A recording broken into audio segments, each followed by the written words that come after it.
Caribbean community offered to mediate a dialogue between the conflicting parties in Haiti after Premier Ariel Henry called for foreign intervention. Top leaders and officials of Asian countries gathered for the summit of the Conference of Interaction and Confidence Building Measure in Asia held in Kazakhstan.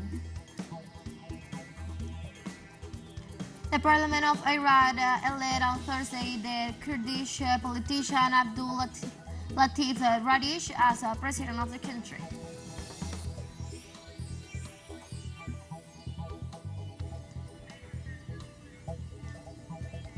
Hello, welcome to From the South. I'm Ana Marrero from the teleSUR headquarters in Caracas, Venezuela. We begin with the news. Stay with us.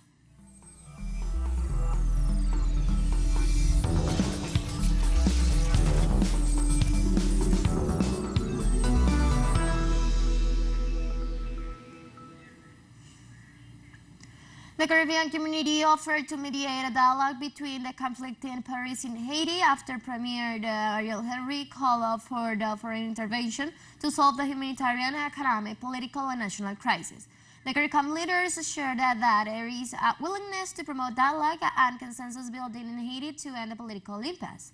They also detailed that their proposed assistance includes institutional development and the implementation of free and fair elections, provided the necessary conditions are met, and the establishment of a framework for long-term social and economic development. Furthermore, the bloc made it clear that the initiative will not become effective until the issue of insecurity that persists in that nation is resolved.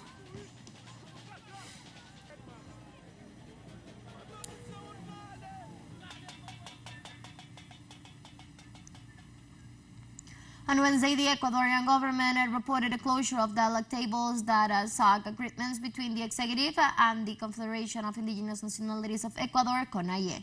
The last date of dialogue table were scheduled for Friday, October 14th, but the Minister of Interior, Francisco Jimenez, was quick to celebrate the results of the dialogue on Thursday. However, the tables are open to discuss topics as public and private banking, energy and natural resources, productive development, price control, security and justice, and collective rights. In this sense, it's expected that the government and the indigenous leaders seal more than 150 agreements. On June, CONAIE led social protests, focused on improving economy and social life in Ecuador, resulting in the dialogue tables with the government of Guillermo Lasso.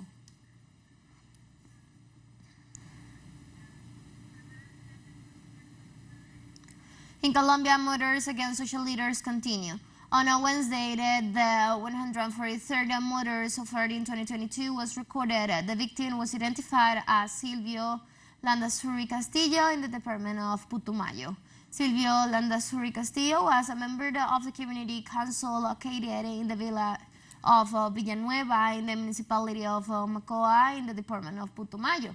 Castillo was intercepted by an armed man while riding his motorcycle, causing his death. For its part, the Ombudsman Office issued the early alert number of risk for the elections of mayors and governors, in which it points out that there is social control by the illegal armed groups which might cause instructions and imminent risk.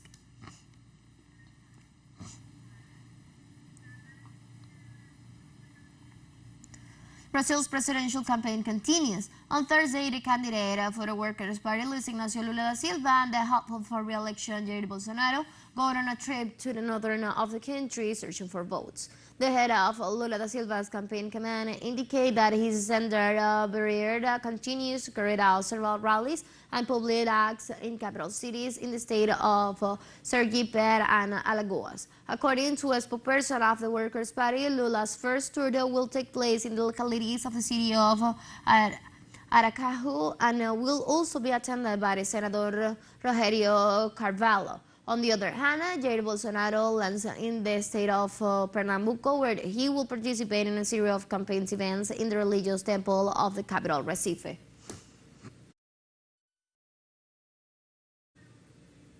The Brazilian Superior Electoral Tribunal decides to suspend any campaign propaganda of President Jair Bolsonaro that includes offensive attacks against a presidential candidate, Luis Ignacio Lula da Silva.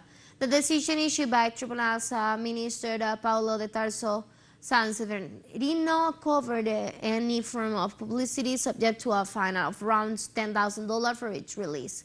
The ruling came after analyzing the case presented by the Brazil's of Hope Federation, a coalition that includes parties such as the Workers' Party, the Communist Party of Brazil, and Green Party. According to the Federation, this irregular propaganda only aims to spread disinformation about Lula da Silva's involvement in alleged acts of corruption. In this regard, the electoral body assured that the expression were used in an abusive manner and violated the constitutional right of presumption of innocence, which applies to all citizens.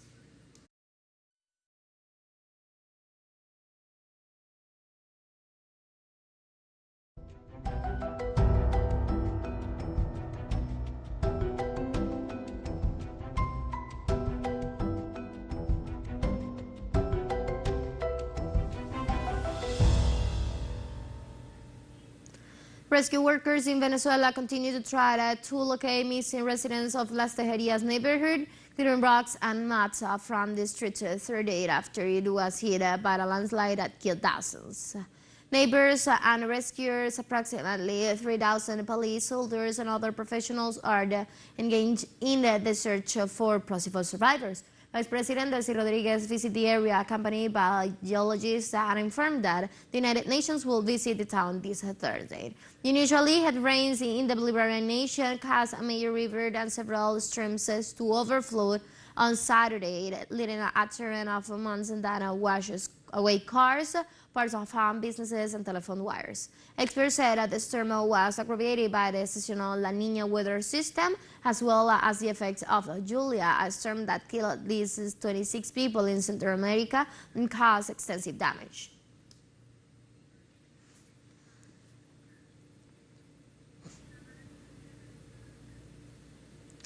A United Nations commission arrived in the city of Las Tejerias to accompany the coordinated delivery of humanitarian aid to the population affected by the landslide. The delegation, composed by the Coordination of Humanitarian Affairs and the World Health Organization Regional Office, established the island so that collected supplies can be delivered to the affected families. Vice President Delcy Rodriguez informed that after holding a meeting with the multilateral organization, they agreed on the mechanisms to facilitate the deliveries.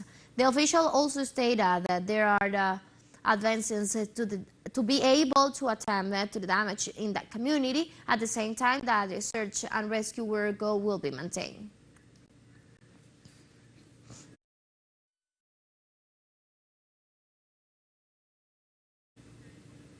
The Iguazu Falls on the border between Brazil and Argentina registered on Wednesday a flow almost 10 times higher than usual, which forced the closure of one of the main tourist routes on the Brazilian side.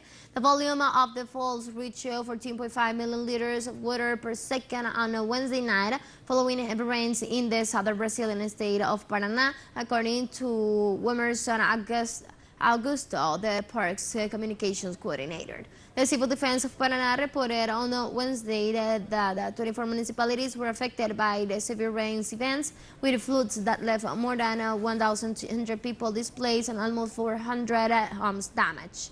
The flood recorded this Wednesday at the fall is the highest since 2014, when 37 billion liters per second were reported.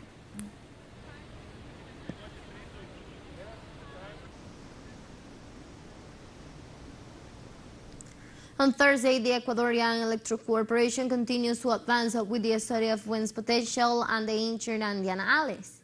Company technicians toured some sites in the province of Chimborazo to define the locations where meteorological towers will be installed to measure wind resources. The corporation currently already has 22 towers in the province of Azuay, Loja, Pichincha, Manibi, and Guyas. The Electric Corporation states that it is necessary to harmonize future projects with environmental, social, and technical aspects.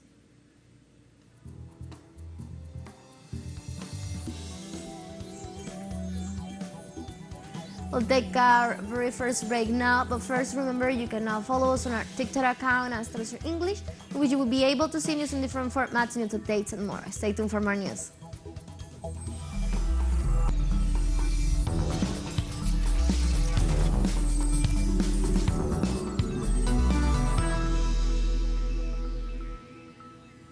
Welcome back to From the South.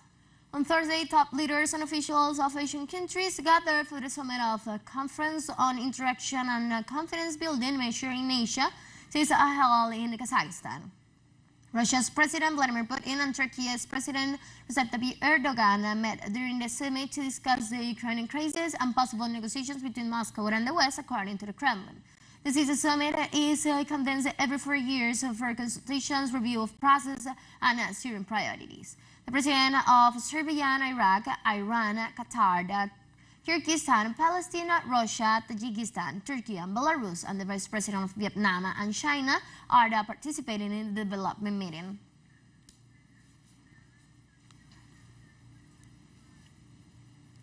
Addressing the conference on interaction and confidence building measure in Asia, the President of Turkey, Recep Tayyip Erdogan, expressed his country's expectation for a diplomatic solution to the conflict in Ukraine. We are closely experiencing the effects of the crisis in Ukraine on a regional and global scale. I always say that a just peace can be established with diplomacy, that there are no winners in war and no losers in equitable peace. In the same context, Russian President Vladimir Putin warned that there is a real threat of imminent and long-scale social unrest due to the instability of commodity prices, which mainly affects poor countries. Our summit and other regional cooperation needs to resolve various problems. In particular, I'm talking about the increased volatility of world energy, food fertilizer price for raw materials, and other significant goods. This leads to the deterioration in quality of life in developed and developing countries. Moreover, there is a real threat of hunger and widespread social upheavals, especially in the poorest countries. Lastly, the Russian head of state emphasized Asian countries are the driver of global economic growth. Today's meeting is taking place amid serious change in the field of global politics and economy. The world becomes multipolar. Asia plays a prominent, not to say the key role in this, where centers of power are getting stronger. During the sixth Conference of Interaction and Confidence Building Measures in Asia, Iranian President Ibrahim Raisi accused the U.S. of returning to a policy of destabilization against the Islamic Republic, which is agreed by protesters. The Iranian nation has invalidated the American military option and, by their own admission, dealt a humiliating defeat to the policy of sanctions and maximum pressure. Now, following the failure of America in militarization and sanctions, Washington and its allies have resorted to the failed policy of destabilization.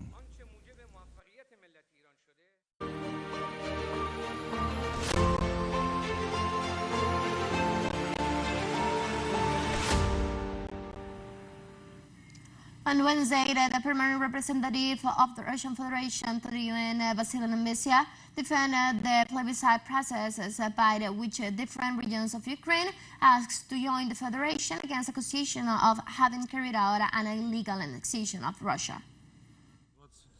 On September 28th, the final results of the referendums were tallied, and the vast majority of those who voted, that is 99% of the DPR, 98% in the LPR, and 93% in Zaporizhia, and 87% in the Kherson regions, supported the idea of these regions becoming a part of Russia. Nemesia points out that people decide to join Russia in free elections and denounced that support of the West for Ukraine was only aimed at harming Moscow. The results of the votes speak for themselves. The population of these regions do not want to return to Ukraine and have made an informed and free choice in favor of our country. The referendums were held in full accordance with the norms and principles of international law. We have more news coming up after this financial break, so don't go away.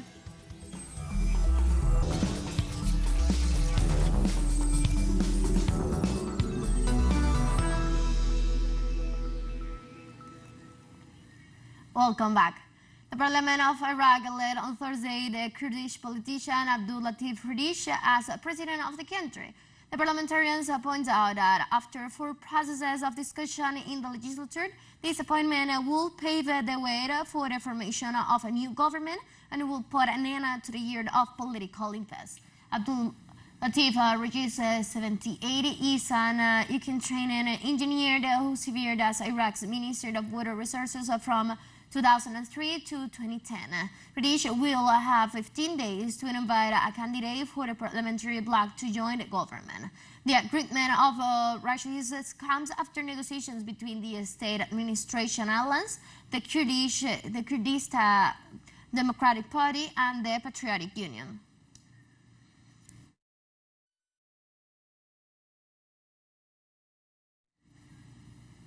On Thursday, Lebanese President Michael Aoun announced his country's approval of U.S. blockade and maritime border deal with Israel, unlocking significant offshore gas production of the Eastern Mediterranean neighborhoods. After the Israeli government announced its approval, I announced the approval by Lebanon of the final version prepared by the American mediator to delineate the southern maritime border.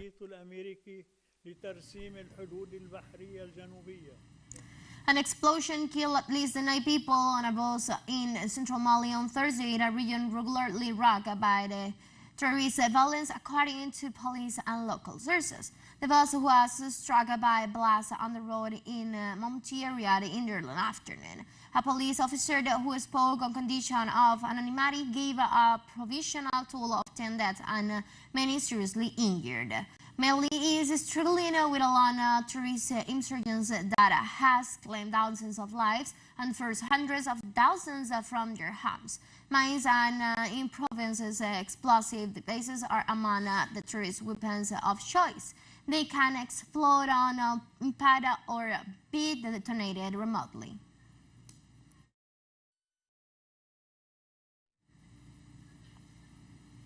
On Thursday, the International Monetary Fund Managing Director Kristalina Georgieva and World Bank Group President David Malpass warned about the risk of stubborn inflation and sounded alarm over poverty in low-income countries. We have identified 48 countries that are particularly severely impacted by food insecurity. You wouldn't be surprised that quite a large number of them are in sub-Saharan Africa. So the global environment, as you know, is very challenging. In fact, it's grim for developing countries. I think there's a crisis facing development.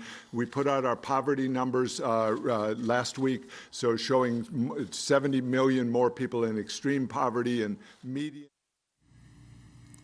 The planet lost on average about 70% of its wild animal population in nearly 50 years, according to the assessments of the World Wildlife Fund published on Thursday, which establishes an increasingly clear relationship between biodiversity loss and global warming. The destruction of natural habitats, in particular to develop culture, remains the main cause, according to the report, followed by overexploitation and pollution. Climate change is the third factor, followed by the air, water, and soil pollution, as well as the spread of invasive species by humans. This report is a red alert for the planet for humanity. To reserve the curve of biodiversity loss and mitigate climate change, the report calls for the intensified conservation and restoration efforts, more sustainable food production and consumption, and decarbonization of all economic sectors.